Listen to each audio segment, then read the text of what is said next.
Hey guys, welcome back to my channel. Today is going to be a follow-up for the next episode of Game of Thrones, Season 8, Episode 5. So for any of you guys who haven't watched the latest episode of Game of Thrones, maybe click off this video and come back later when you've watched it. Or if you've already watched this episode or you just don't care about spoilers, welcome aboard! Let's talk Thrones! But before I go any further, I just want to make one quick mini spoiler before I say anything about this particular episode. I know he was only here for Season 1, but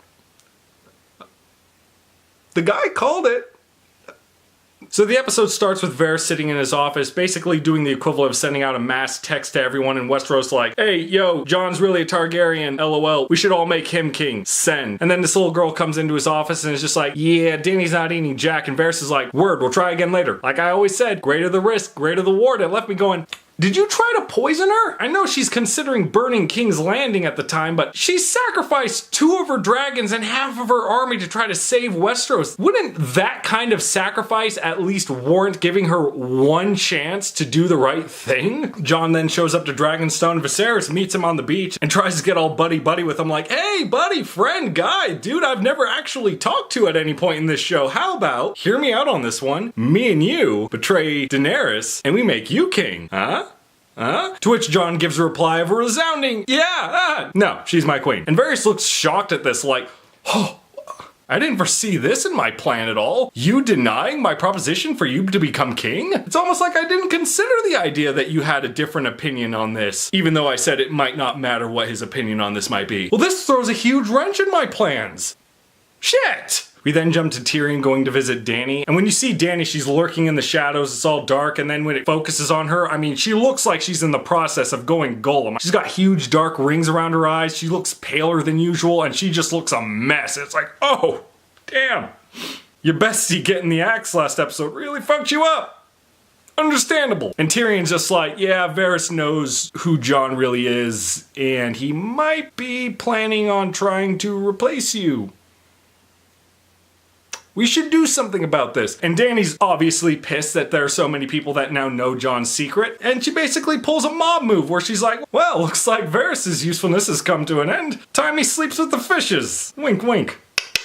Varys is in his office writing more of those letters, and all of a sudden he can hear the soldiers coming down the hallways. Their footsteps are echoing off the walls, and he knows what's coming. He starts taking off his rings, he puts them away, he burns the letter that he's been writing, and he just waits for him. Grey Worm comes in with shackles, they arrest him, they take him outside. Daenerys, Jon, and Tyrion are all waiting for him outside, and Tyrion's the one that tells Varys that he's the one that told on him. And they both share a last-minute goodbye to one another because everyone there knows what's coming. Tyrion goes and stands by Dany, and all Varys really replies with is, I really do hope I earn this, but anything else is, I regret nothing. Daenerys sentences him to death, and you see Drogon just come out of the shadows, just hovering overhead, and she's just like, Dracarys, and Drogon just poof, ignites him right then and there. And even Jon looks uncomfortable when he sees this happening, like, oh, this was like one of her primary advisors, and she just toasted him. Not looking so good for me.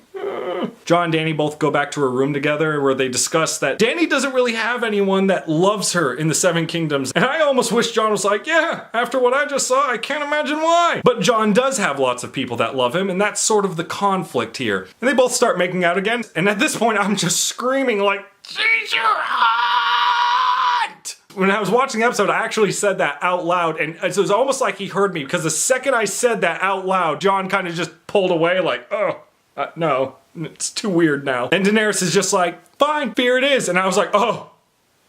She said fine. She said fine. Never in the history of anything when a woman said fine, things have been fine. Jon, take her out. We then get a scene with Dany in the throne room with Tyrion and Grey Worm where she's discussing the plans for her army. And Tyrion just begs her to wait and not burn the city to the ground. And is like, if the city understands that the war is over, that the fight is over, and that Cersei's going to lose, they will ring the bells and they'll throw open the gate, and that will be the sign that they surrendered. If you could just give them that chance, there won't be any need to burn the city to the ground, and there won't be any need for thousands of people to die. If they do this, don't burn the city. Promise me this. To which Dany agrees, but before Tyrion is sent on his way, she tells him, if you fail with this plan of yours, this will be the last time you fail me. And I was just like, oh, jeez. She's getting kinda hot when she's going crazy. She also adds that Jaime was captured trying to enter King's Landing, so she assumes that Jaime was there to try to rejoin with Cersei's ranks. And I'm just like, oh, the long-awaited fan theory that everyone's guess is gonna happen is coming. Yeah, how naive I was. We'll get to that in a minute. Jon, Tyrion, and Grey Worm all make it inland to be with their army before the Battle of King's Landing, and I'm just looking around like, alright, so the Northern Army had to go through the Riverlands, so they had to have come across Edmure Tully, like he had to have been released, right? Because the House Frey's dead, and the Lannisters have all basically pushed back to King's Landing. Like there's... Where's Edmure Tully? Where's Howland Reed? He should be around here somewhere. Like he should show up, maybe shake hands with Jon at some point. I'm not seeing him. They're not going to show up, are they? And no, they do not. I guess the show just sort of forgot these characters existed, even though they put so much attention on their characters at points in the show, which kind of hinted at the idea that they would become relevant to the story again at some point, but I guess not. So moving on. And Tyrion makes it his first priority to go and free his brother on the condition that convinces Cersei to both surrender and leave King's Landing forever in exile somewhere else like in Essos. To which Jaime agrees, and they both share this really touching scene together where they both hug each other and they're crying, and it really hit home where it made me feel like, oh, no matter what happens at the end of this episode, these two are never going to see each other again. We then jump to the next day where Jon's army is standing outside King's Landing. The Golden Company's coming out to face them. They're all lined up outside. There's ballistas lining all across the walls. You see Arya and the Hound together as they wade through the crowd of people as they make their way towards the Red Keep, and they're just strutting along, and I'm sitting there like, they got the touch, bam, bam, bam, bam, they got the power. I mean, that's probably not the exact lyrics of the song, but it's something along those lines. You get what I mean. They just have that badass confidence to their strut, and I love it. There's ballistas lined up all across the walls, all around King's Landing. The Greyjoy fleet's in the bay, prepared with their own ballistas on their ships, swiveling around like, where is she? Where's the dragon lady? And at this point, I'm just like, why in the hell isn't she having her ballistas just blow away Jon's army right now? Like, why is the Golden Company even outside at this point? Why wouldn't you just keep them inside, have them man the walls, and then have the ballistas just blow away Jon's army right then and there? He would be obliterated before they even get to the walls. But at this point, I'm just like, I'm not questioning any of this anymore. I'm just rolling with the punches. I just want to get through this as easily as I can without just ruining the experience for myself. So I just accepted what I was seeing. Like, okay, she wants to destroy this army in a one-on-one collision. She wants to effectively destroy it, not just blow them away with ballistas and, you know, evildoer logic. It doesn't have to make sense. I do it because I'm evil. Euron's on his own ballista, just swiveling around, looking around. He hears Drogon up in the sky, but he can't see him anywhere. And he's squinting up at the sky, at the sun of all things, because, you know, that's just what you do. But you kind of just barely see what looks to be a bird in the sky, but it's not a bird, it's Drogon dive bombing down with Daenerys on his back. She's using the sun at her back to keep the Iron Fleet blinded to her attack. As she comes in, she swoops in and just burns the Iron Fleet in a matter of moments. I mean, the entire Iron Fleet is just destroyed like that, and I'm just like, damn! Why the fuck didn't you do that earlier? Just saying. And it was during the scene I was just saying to myself, man, could you imagine if the Aragon movies actually caught on? Because I don't think we'll ever see, for a while anyways, a TV series or a movie trilogy that involves dragon riders coming in, flying around with this kind of amazing cinematic beauty. It's just awesome looking. She then turns her attention to King's Landing. She starts burning all the ballista bolts on the walls here and there. And Cersei's in her tower where she's just like, all we need is just one bolt and it's all going to work out well. Maybe hiring all of those stormtroopers for the position of the operators of the ballistas wasn't the best idea, because I don't recall ever seeing a single scene after the Greyjoy fleet being burned, a single shot of the King's Landing ballistas taking a shot at Dany. So yeah, they never got a shot off at her again. Damn, woman. Jon and his forces and the Golden Company are all standing outside King's Landing, and at a point you just think one of them had to have been like, why aren't we fighting each other yet? And all of a sudden the front gate just gets obliterated and it just cuts a hole straight through the lines of the Golden Company. They all scatter, and I'm just like, yeah, that is the most worthless mercenary company in existence right there. But I'm not questioning it at this point, because the Northern and Unsullied army just start swarming into the city and start kicking Lannister soldier ass, and for the first time ever I'm like, yes! Finally! We actually get to see Stark Bannerman kicking some serious ass, because at every other point in the show you just see them as the whipping dog in this whole thing, because I can't actually recall a single moment in this show where the Stark Bannermen have ever actually won a fight. That hasn't just involved cutting to after the events of the battle and you just see that they won, and it's like, yep, they won, no question about it right here and there. But at any point where you see them in an actual fight scene, they're always the ones getting their ass kicked. So it was such a refreshing change of pace to see them actually just overwhelmingly whooping the ass of the Lannister soldiers inside. So I was like, yeah! And they come to a crossroads where they see this massive packed army of Lannisters on one side of the road, and Jon, the Northerners, the Unsullied, and Grey Worm are all stopped on the other side, and they're just looking at each other like, who's gonna make the first move? And Tyrion comes in last, just looking over all the carnage and just the destruction that Dany's caused. And at this point, it's just the soldiers that she's killed so far, but he still looks like, oh my god, these guys got obliterated. And Dany lands not too far off on a wall. Drogon's like, "Rah!" And one of the Lannisters is just like, yeah, fuck that. He drops his sword, all the other Lannisters drop their swords, so the entire Lannister army surrenders, but there's still one last thing to come. Dany looks over at this nearby tower where there's this bell hanging there. Tyrion looks up at the same tower, and it's just this intense scene where these two characters are just looking at this tower, waiting. It shows Cersei in the Red Keep just looking out like, oh shit, I've basically lost. But you don't really know what she's going to do. Is she going to let the city burn, or is she going to do the right thing on her own without any prompting from Jaime? Because he hasn't been able to show up yet. And this intensity just starts building up and building up and building up. And then finally, the bells start ringing, and it's like, yes! She's won! Daenerys has won! Just unanimously. It's over. The good guys have won. They have officially won. There's nothing else to be done. The Lannister army surrendered. The city as a whole has surrendered. Cersei can be arrested and executed. The good guys have all around won! Yes! And then all of a sudden, Dany just starts burning the city, because you just see her sitting there at first. She's listening to the bells, and it's just doing this echoing effect where it's like ringing way more than what the bells are ringing. So it's just all this ringing noise happening in her head, and you just see her face start twitching and just getting angrier and angrier and angrier as she's looking at the Red Keep. And you're just like, what are you doing? And even Tyrion's like,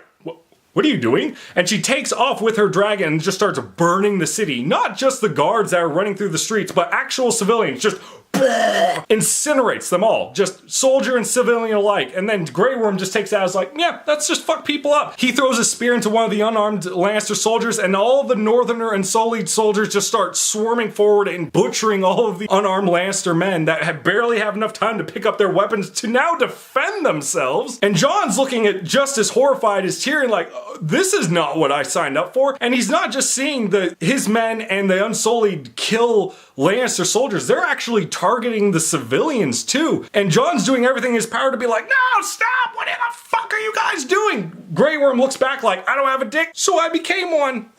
And he just keeps going on killing other people. And at one point, Jon actually gets in the way of stopping one of his own men from raping this woman, and the guy barely hesitates for half a second before he's like, yeah, I'm gonna kill you too. So Jon has to kill this guy. He saves the woman, he helps her get away, and the carnage just continues with the good guy army now taking the place of the bad guy army, where they're just raping and pillaging while you see the Lannisters trying to get people to safety. So it's just this crazy flip of the morality of the two sides, where at one point this was the good guy army is now the bad guy army, and now the bad guy army looks more like the good guy army because they're at least trying to get people to safety. To which even Cersei's like, oh.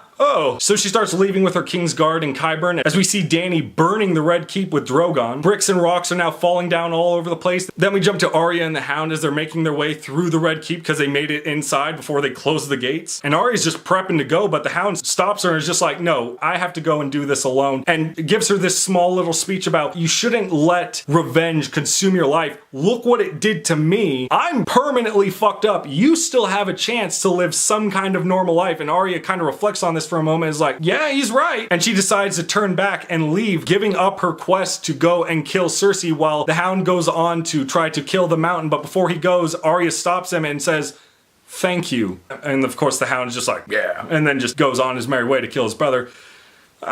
The intellectual conversations of the show is just magical, I have to say. It's just so beautiful. During this time, we see Jaime trying to sneak his way in through the back ways of King's Landing, and he ends up running into Euron Greyjoy, who's just crawling his way to shore after his fleet was just burned. And I was like, how the fuck are you still alive? But he is, and upon meeting Jaime, his first immediate reaction is, hey, I'm gonna cut your fucking head off so you can see your sister one last time, and I'll let you two kiss each other before you both die. And I'm just like, yeah, but why though? Jaime and him get into a fight with one another, and it seems actually pretty evenly matched until Euron gets his dagger and stabs Jaime in the side once or twice. But then Jaime gets the upper hand when he backhands Euron across the head with his golden hand and knocks him on his back, and then gets up and drives his sword into Euron's chest and leaves Euron to die while he's just laughing about it because he's just a dick. Jaime's mortally wounded, but he still has a mission to go and save Cersei, and he continues forward. We then jump back to Cersei, who's coming down the stairs with Qyburn and her Kingsguard with the mountain. Dany passes with her dragon, causing all these rocks to come down. Some of the rocks and boulders land on some of her Kingsguard members. The mountain just covers Cersei and Qyburn from the falling debris, but there's only a couple of Kingsguard members left after all of the debris stops falling. And out of the dust and smoke comes the Hound, and I'm just sitting there like, Clegane Bowl! Clegane Bowl! Here we go! The remaining Kingsguard start rushing the Hound. He cuts them down left and right with very relative ease, and I'm just like, greatest swordsman in all the land, protecting the queen. Damn, you guys suck. The Hound and the Mountain have their little face-off together. The Mountain starts stepping down the stairs towards the Hound, and Qyburn and Cersei are both like, hey, stop, we're giving you orders. And then Qyburn steps forward and is like, oh, Queen gave you an order, to which the Mountain just turns to him and is just like, yeah, fuck you. Smashes his head against a wall. Qyburn dies instantly. So any fan theories there were that Qyburn was going to betray Cersei because he was secretly always loyal to the Starks for when they saved his life is just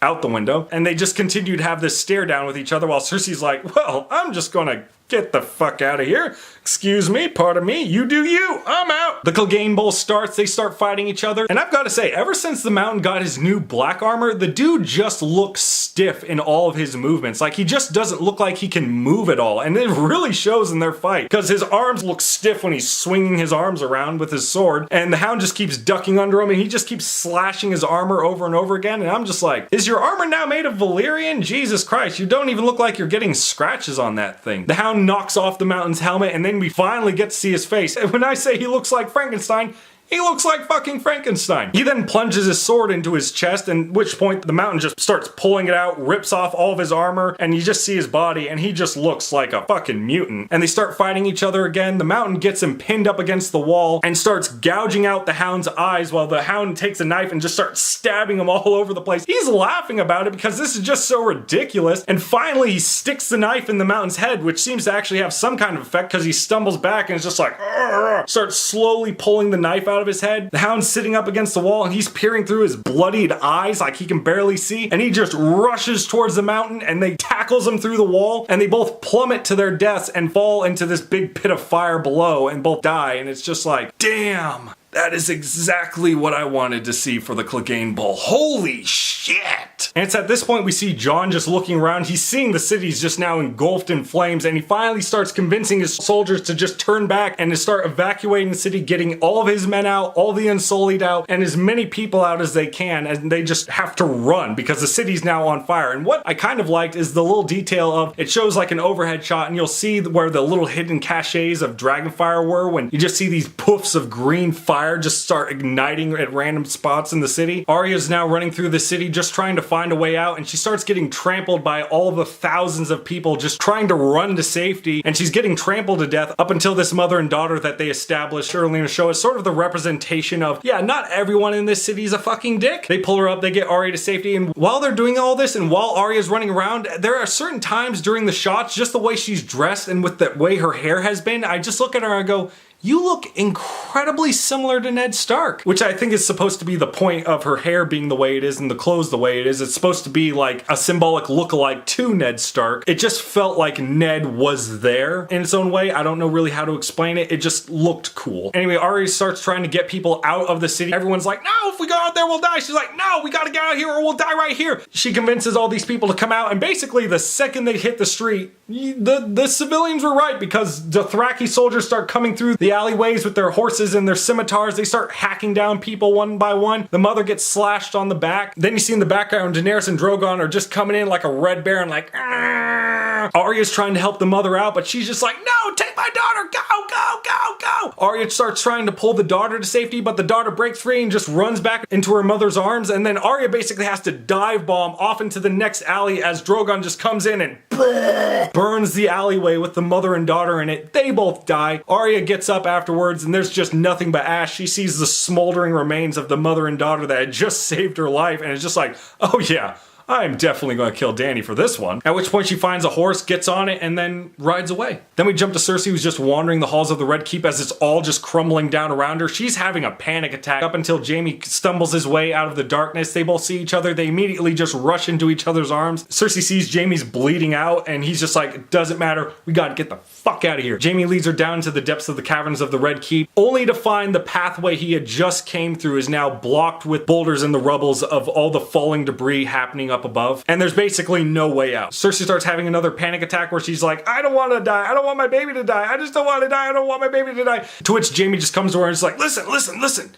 Nothing else matters. Only we matter. Just look at me. Focus on me. It's okay. And they both hold and hug each other. As you see off in the distance, the roof of the cavern starts coming down. It's all just piling down towards Cersei and Jaime, and then it just covers the two of them, killing them both. And while that's the end of the episode, that's where the online complaints start. And while at first I was like, so this is where all the people who said Star Wars was dead went. Now I kind of have to play both sides of the field because I believe both sides have equally valid points, because on one side you have people saying, well, if you're so smart, I'd like to see anyone else tell the story better than the way we got it right now. And at that, I just kind of look at all the fan theories that have been made across YouTube over the years, and I just have to say, yeah, those are definitively better. I don't know what to tell you, because in those fan theories, you have the Night King remaining a relevant threat throughout the entirety of the story, where he's just not killed in the first half of this season, and he just goes on to be a continuous threat where we learn more about him and why he does the things that he does, and learn this deep dark secret about him where he might be secretly Bran. And it keeps all these characters relevant all the way up to the very end, where you have all these characters die in the last line of defense to save the world against this undead threat that's going to just annihilate everything. And while they would have Dany and Jon both die, they would both die being the heroes. While you have characters like Jaime Lannister who go through this entire character arc throughout the entire series where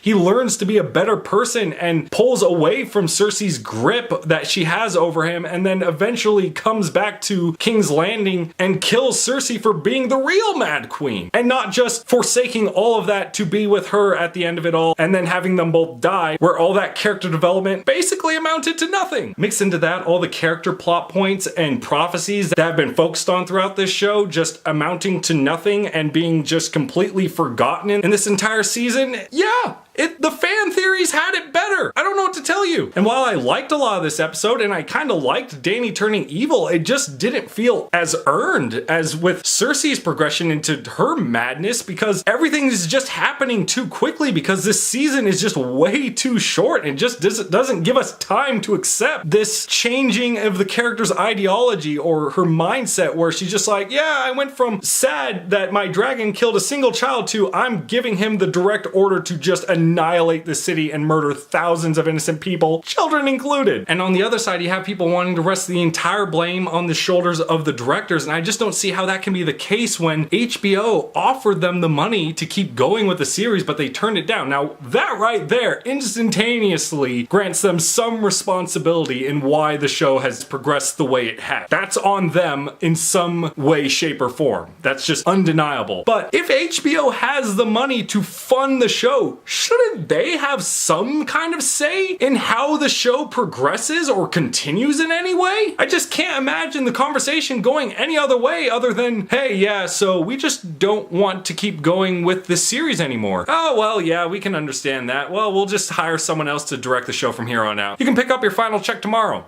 Click. I just don't understand why that wasn't a thing. But I'd have to say that for the most part, I actually really enjoyed this episode. It gave me a lot of what I wanted to see. It just didn't take the direction I was hoping the show would go in, but that kind of became an impossibility several episodes back, so I'm just sort of rolling with it at this point. I'm really hoping that this upcoming final episode will do something really amazing and spectacular to just make up for all the other little nitpicks that I've had about the previous episodes so far, and just wrap it up in a nice manner that I expect an episode of Game of Thrones to achieve. But anyway, I'd like to know what you guys think. Do you think this show can stick the landing at the very end? Do you think the show even needs to stick the landing? Are you just completely on board with it so far? If you like this episode and you think I earned it, please give me a like. If you'd like to see more, consider subscribing. And as always, I hope you guys have a great rest of your day. Long live Game of Thrones. See ya.